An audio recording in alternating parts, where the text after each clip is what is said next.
Por descuido, o cozinheiro de um acampamento derramou todo o sal disponível na areia. O que ele deveria fazer para recuperar a máxima quantidade de sal?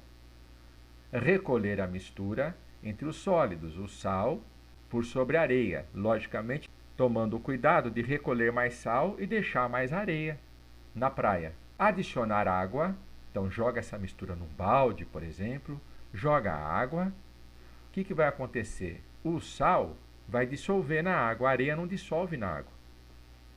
Em seguida, filtrar essa mistura e a areia vai ficar retida num pano. Por que eu coloquei pano aqui? Porque nós estamos retratando uma situação de acampamento. Então, um pano de cozinha, um pano de prato, ele serve para reter as partículas maiores que não conseguiram se dissolver. Então, vai atravessar o pano de prato água e sal.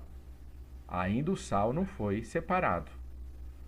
Ferve-se essa mistura, a água vai embora da panela, restando apenas o sal.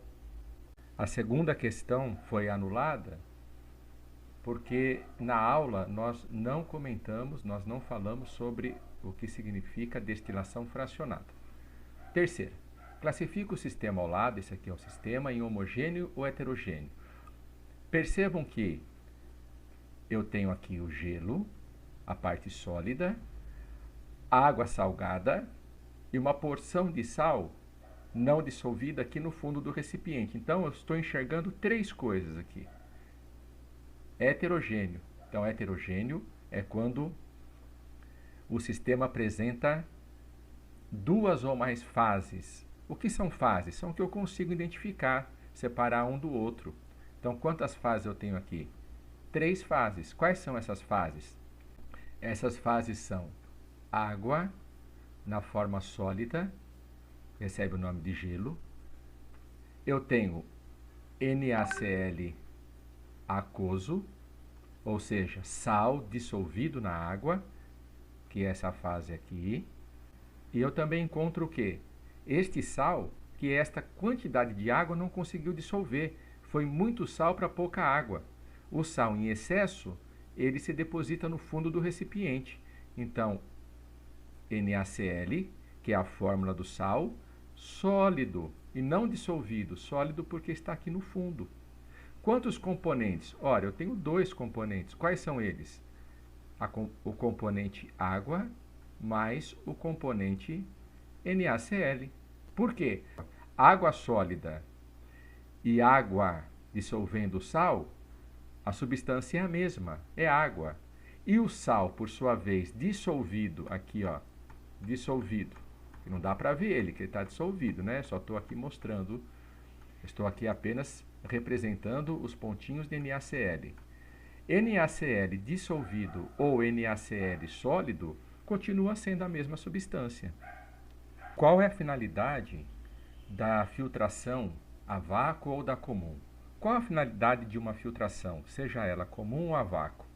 Eu trouxe aqui um esquema onde existe a parte líquida, vamos supor que é a água, que é o solvente universal, e o sólido. Acontece que uma parte do sólido conseguiu se dissolver e a outra parte não, está aqui no fundo do recipiente. Eu quero separar o sólido que está dissolvido do sólido não dissolvido.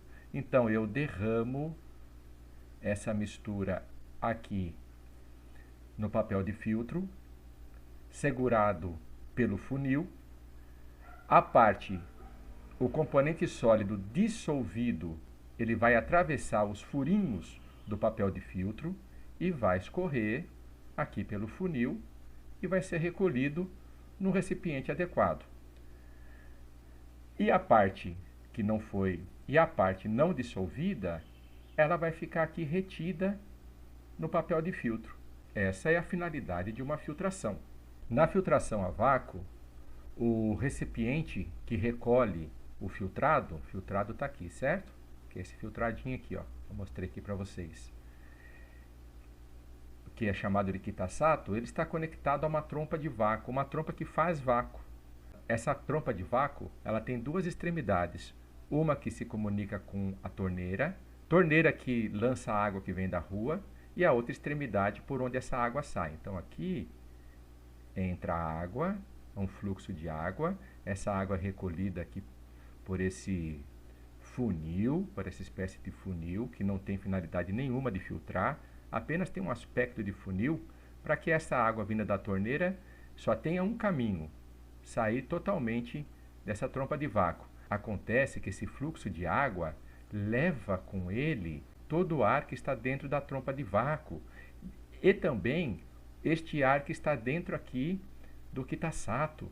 Então aqui sai a água da torneira e aqui também sai o ar que é retirado constantemente daqui de dentro. Isso faz com que a pressão interna dentro desse recipiente diminua. E assim, este filtrado, este líquido, ele é recolhido com a maior rapidez. Classifica o sistema ao lado em homogêneo ou heterogêneo.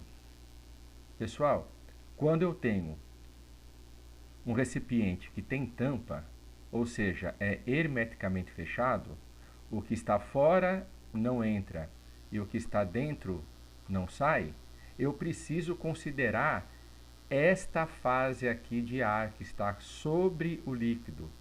Sendo assim, esse sistema é heterogêneo, porque apresenta quantas fases? Duas. Quais são essas fases? Água mineral, água mineral, e a outra qual é a fase? É o ar atmosférico.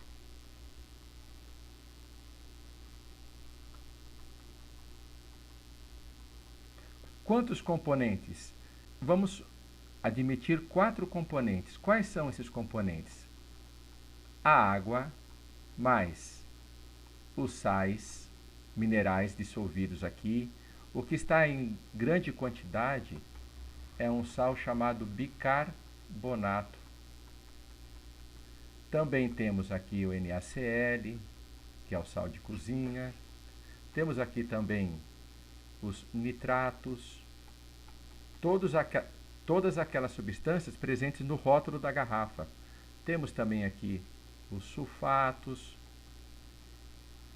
Enfim, você escrevendo sais, já está correto. Mas o ar, não sei se vocês estão lembrados, mas o ar atmosférico tem vários componentes. Quais são os principais? Oxigênio e nitrogênio.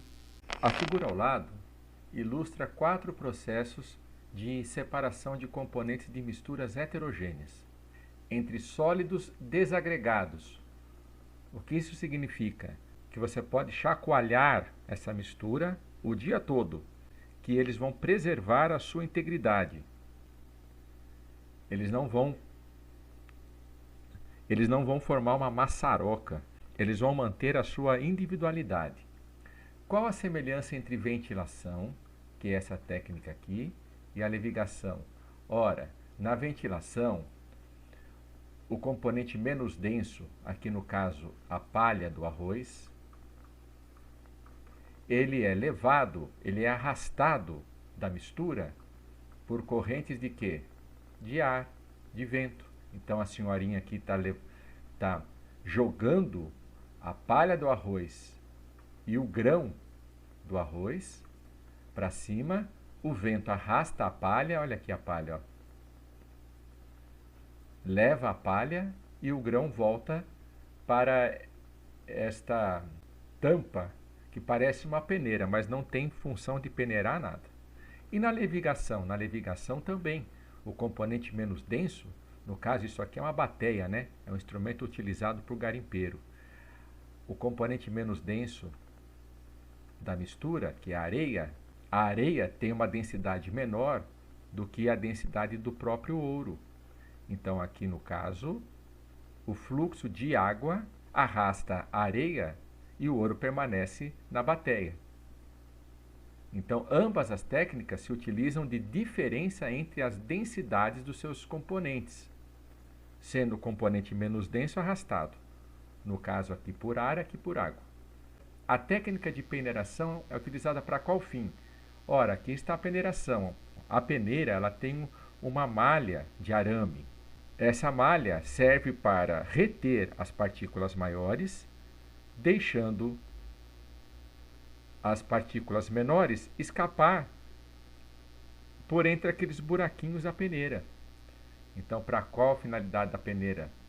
A finalidade é separar os componentes em função dos seus tamanhos, em função dos seus volumes. E qual a técnica utilizada por equipes envolvidas no tratamento do lixo reciclável? É a catação. Justifique. Na catação, através de uma intervenção manual, os metais, plásticos e papéis são separados entre si. Assim como na cozinha, separa-se as pedras que existem no saco de feijão do próprio grão de feijão, a fim de que não comprometamos a nossa dentição mordendo pedrinhas, né? Qual o nome desta técnica aqui ilustrada na figura? Este instrumento, ele é o ímã. Aqui antes existia limalha de ferro misturada ao enxofre. Enxofre é esse pó amarelo. A limalha de ferro nada mais é do que ferro em forma de fiapo. Quando o serralheiro vai serrar o ferro para fazer um portão, vai lixar, há um desgaste, há um desbaste, e esse ferro sai em forma de fiapinhos. Então, outrora existia aqui o enxofre misturado ao ferro. E o ímã, aproximado da mistura, atraiu este metal chamado ferro magnético, que é o ferro, o cobalto, o níquel, no caso aqui é o ferro, que é a limalha, né? E por último, qual o nome deste instrumento aqui, dessa vidraria, que recebe o vapor proveniente do balão de destilação? Ora, este aparelho chama-se condensador. E este que sustenta esta outra vidraria? Tripé de ferro. E quais os nomes das duas vidrarias da figura 2? Este aqui é o funil e este aqui chama-se Becker.